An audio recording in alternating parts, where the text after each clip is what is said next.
Oi, pessoal, tudo bem? Bom dia, boa tarde, boa noite. Bom, eu decidi gravar então aí a resolução de alguns exercícios para a gente ir fazendo a revisãozinha, né? Então, eu vou gravar aqui os exercícios da FUVEST de 2020 e de 2019, tá? Que estão aqui, né, da minha frente, que eu resolvi essa semana, nesses exercícios. Eu não gravei ao vivo, né, porque eu queria que vocês ao vivo lá se sentissem mais à vontade, né? E agora eu vou gravar a resolução de um jeito mais rápido, assim, né, também, e menos interativo, né? Então eu separei aqui os exercícios da nossa frente aqui, e aí na semana que vem a gente vai resolver todos os exercícios de biologia, né? Todo mundo junto, né? CPV. Então vamos lá. 2020, Péricles, obrigado pela sua presença. Vamos lá. Aqui. Ai, caramba. Pronto.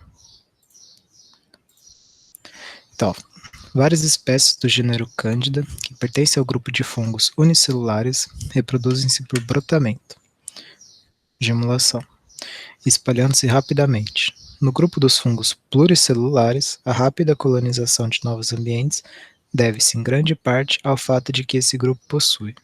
Então vamos lá. Esporos haploides que germinam e colonizam o ambiente? Não sei. Reprodução assexuada, produzindo descendentes que são genotipicamente diferentes? Bom, se a reprodução é assexuada, dependendo desse tipo de reprodução, vai ser genotipicamente diferente? Bom, não, né? Principalmente se for brotamento ou gemulação, não dá. Zigotos haploides que crescem aceleradamente com mitoses sucessivas. Será? Vamos deixar aí também guardado. Cistos de resistência que encapsulam adultos? Não, geralmente cistos de resistência é só os ovos, né? Ou os esporos e coisas assim. Nunca o adulto vira um esporo. Ou melhor, vira um cisto. Né? Fases autotróficas, fungo é autótrofo? Não. Então, também não. Então a gente fica entre a e a C, né? E a certa é a letra A. Porque aqui, na verdade, não tem a ver com o zigoto, né? Que o zigoto é quando a gente tem o encontro dos gametas, né? Então está mais relacionado aos esporos realmente. Beleza, pessoal? Então essa é a primeira pergunta. Aliás, esqueci de falar, né? Mas é importante que vocês tentem resolver o exercício. Então, se você está vendo isso, a hora que eu mostrar o exercício, você dá uma pausa, lê ele, vê o que... Então, que nem esse aqui, ó. Já pausa aí, já vê, dá uma lida nele, tenta responder, e aí você despausa para ver eu resolvendo, tá? Então, já resolveu. Então, vamos lá. Boa parte da floresta amazônica brasileira cresce sobre solos pobres. Sua exuberância, portanto, deve-se ao fato de que uma grande proporção dos nutrientes advindos da própria floresta retornam à vegetação. Quando se derruba a floresta de uma área de dezenas de quilômetros quadrados, e em seguida ateia-se fogo no local, como preparo para o plantio, esse ciclo é interrompido, o que causa uma série de efeitos. Identifique corretamente a relação dos efeitos mencionados em 1, 2 e 3, com a derrubada e a queima da floresta. Então aqui a gente tem 3 tópicos, vamos dizer assim, né, que relacionado a algum tema ligado a toda essa problemática, né. Então eu vou em um por um, tá? Então primeiro eu vou ver todas as alternativas 1, né, tá? A, B, C, D, E, depois as 2, depois as 3, tá? Então vamos lá. Vamos fazer de vermelho mesmo. Diminuição de curto prazo da fertilidade do solo pela queima da vegetação. Não sei. Aumento de curto prazo da fertilidade do solo pelo efeito direto do calor do fogo sobre o solo superficial. Ué, peraí. Ele está querendo dizer então aqui que só com o calor, né, do fogo vai aumentar a fertilidade? Ah, meu amigo, não dá, né? Isso aí não é possível. Só o calor, né, que é uma característica física, não vai aumentar a qualidade do solo, né, a fertilidade, que está relacionado à disponibilidade de íons, né, de materiais que vão servir para a construção, vamos dizer assim, da vegetação, né? E o calor em nada interfere nisso. Então aqui, aumento de curto prazo da fertilidade do solo pela deposição de cinzas. Aí pode ser, né? Por quê? Vamos pensar aqui então. A gente tem aqui uma árvore, né? Uma vegetação. O que acontece com essa... O que a gente tem aqui, né? O que se trata essa questão aqui? É principalmente sobre o lance do ciclo de matéria nos ecossistemas, né? Então, que nem a gente tem aqui o CO2, né, que está na atmosfera. Aí ele entra na planta e aí ele é convertido em glicose e muitas outras coisas, né, mas convertido em glicose, né? E aí essas folhas, né, os galhos vão caindo. Então, isso aqui, ó, são as folhas no chão, os galhos, que é o que ele tá comentando aqui, né? Aqui, ó, deve ser o fato de que uma grande proporção dos nutrientes advindos da própria floresta retorna à vegetação. Então, o que ele está querendo dizer? Quando essas folhas, esses galhos caem aqui, sofre o processo de decomposição e aí libera de volta o CO2, por exemplo, que aí pode retornar para a própria planta, né? E aqui também a gente tem os nutrientes, né? Então, por exemplo, o magnésio,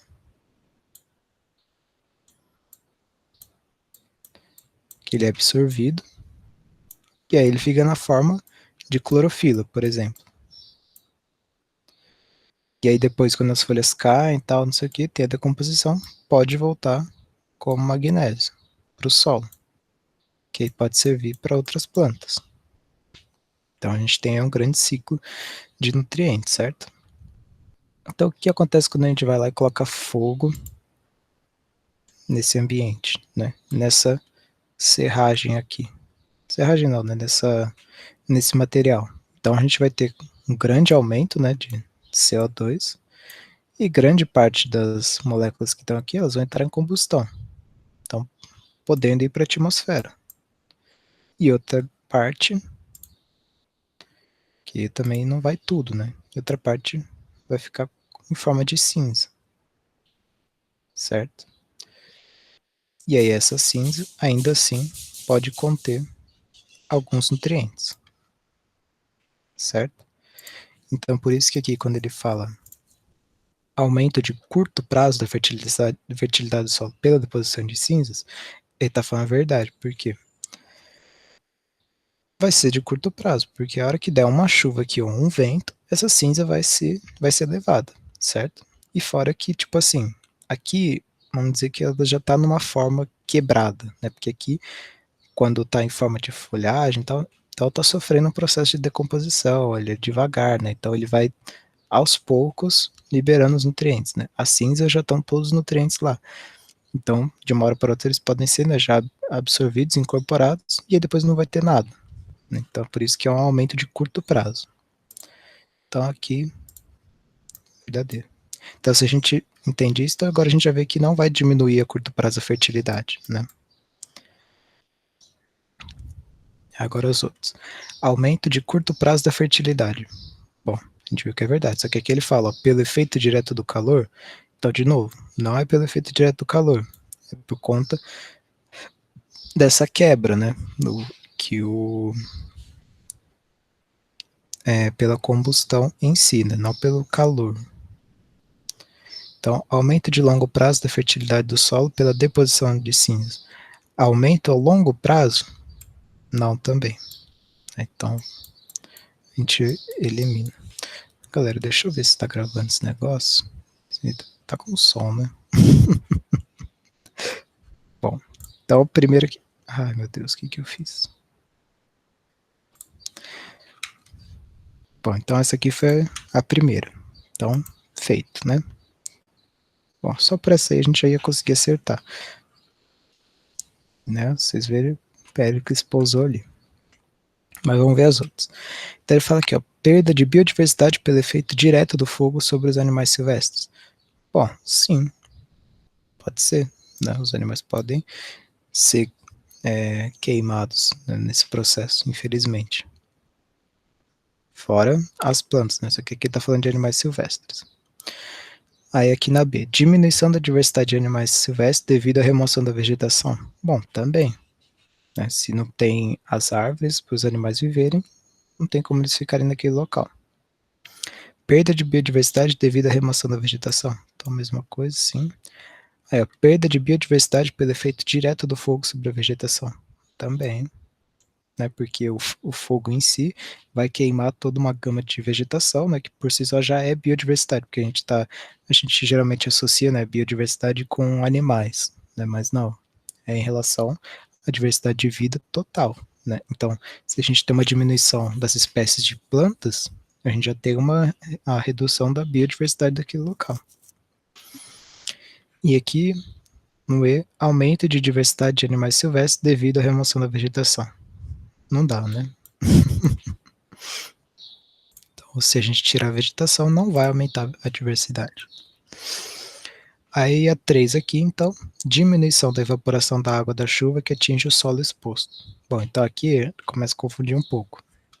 Aqui está falando o que a gente tem que pensar agora. Então a gente pensa aí um quadrado de solo, 2 quadrados, né? De solo, de terra. Só que um está sombreado, aqui pela alguma árvore, e outro não. O outro está exposto direto ao sol. Então, bom, primeira coisa que a gente tem que já lembrar, né? Bom, você já deve ter andado na rua alguma vez, e aí quando você se tava um calor desgraçado, e aí quando você para embaixo de uma árvore, você repara que o que acontece? A temperatura tá mais de boa, né? Então é isso que a gente tem que pensar agora. Então vamos lá. Diminuição da evaporação da água, da chuva, que atinge o solo exposto. Vai diminuir a evaporação? Não, né? Por quê? O solo exposto, ele evapora mais, já que ele está mais exposto aqui à energia do sol, então ele evapora mais, certo? Então a gente não vai ter a diminuição da evaporação da água com o solo exposto, tá? Aí aqui, diminuição da temperatura do solo exposto como efeito direto da remoção da vegetação? Não, também, a temperatura vai aumentar. Aí aqui, aumento temporário da evaporação da água da chuva que atinge o solo exposto. Sim, que aqui ele vai estar mais exposto, né? Então ele vai estar evaporando mais. Então, certo também. Diminuição temporária de absorção de água da chuva pelo solo exposto. Bom, então aqui a gente tem uma polêmica. Por quê? Absorção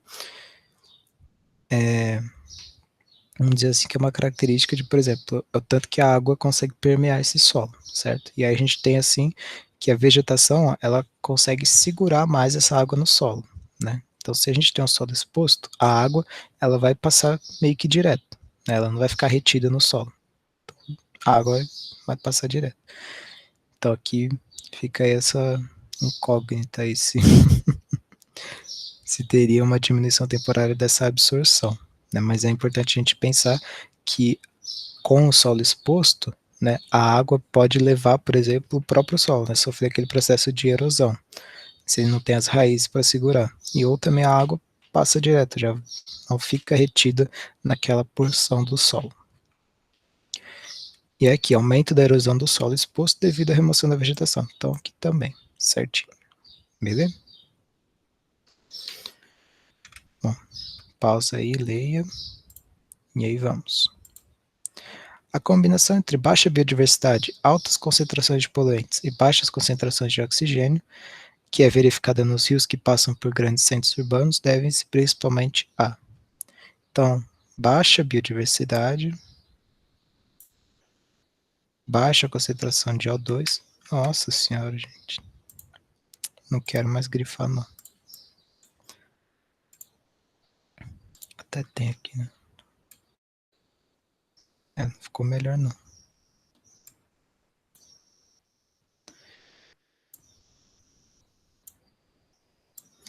Então, esses que são os principais, né? Então, vamos lá, fala aí. Essas 3 características estão ligadas a algum tipo de problema. Então, vamos ver qual que é. Descarte de garrafa PET e sacola plástica aumentando a cadeia de produção de microplásticos.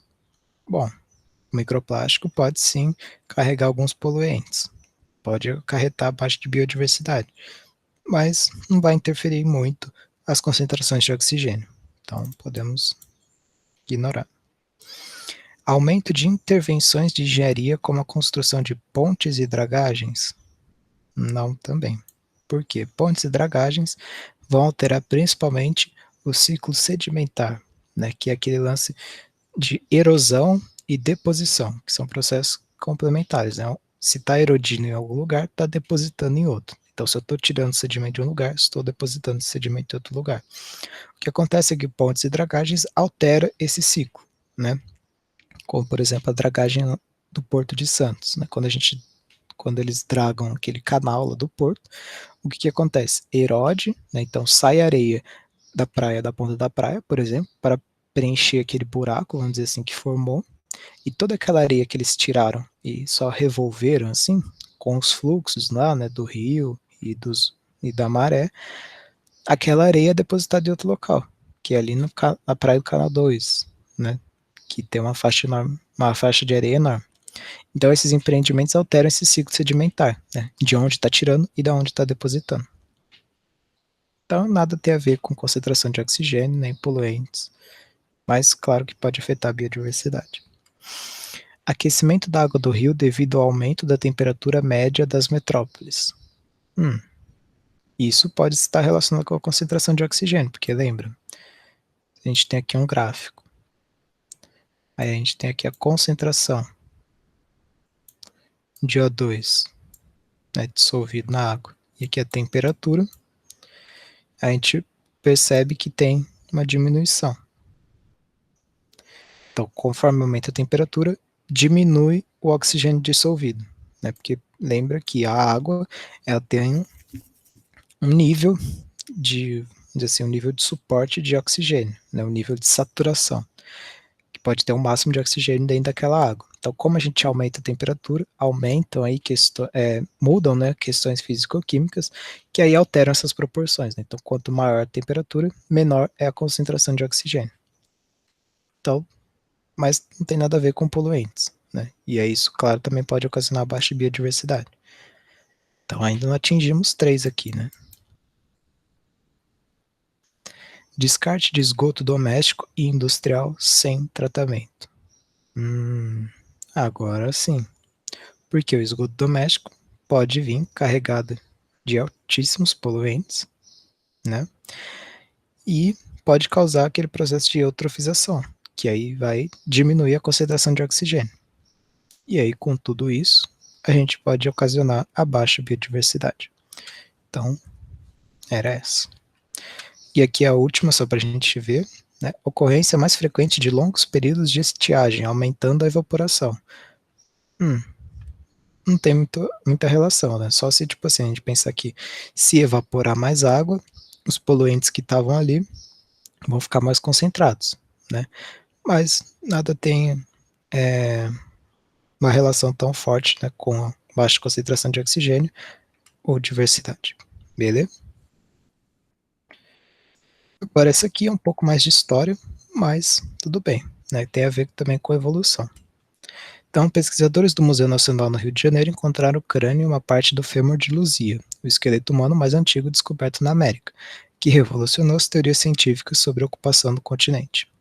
Os fósseis foram achados há alguns dias, não foi divulgado. Quando? Junto aos escombros do edifício, parcialmente destruído por um incêndio em 2 de setembro. crânio está fragmentado porque a cola que mantinha os seus pedaços juntos se foi com o calor, mas a equipe está bastante otimista com as suas condições. O esqueleto de Luzia. Então, sobre isso, né? Ele foi adquirido por Dom Pedro II em 1876, foi incorporado à sua coleção pessoal, a mesma que deu origem ao Museu Nacional, no período republicano. Bom, não, Dom Pedro nem fazia ideia de quem era Luzia, de quem se tratava, tá? Então, isso é uma descoberta muito mais recente, né, do que Dom Pedro. Agora, se B, descoberto na década de 70, opa, em Minas Gerais, permitiu questionar a teoria de que a ocupação das Américas se deu apenas por uma onda migratória. Exatamente essa aqui, beleza? Então, só para a gente lembrar, né, a gente tem aqui a América, ó, perfeita América aqui. Estados Unidos nem precisava desenhar. E a África desenhar também. Então, tinha-se, né, aquela teoria de que teve apenas uma onda migratória, né, que veio lá do Estreito de Bering, né, com as glaciações, formou uma ponte de terra, e aí a galera se irradiou através disso, né? Mas o fóssil da Luzia, né, então, assim, o que acontece aqui, se eu não me engano, aconteceu mais ou menos, sei lá, 12 mil anos, por exemplo, né, essa glaciação aqui que permitiu essa passagem. Só que a Luzia já estava aqui nesse mesmo período, ou antes. Então, quer dizer, como que os caras iam ter chegado aqui, né? Ia estar passando aqui e tão rapidamente chegar aqui? Não tinha como. Então, ela né, e a sua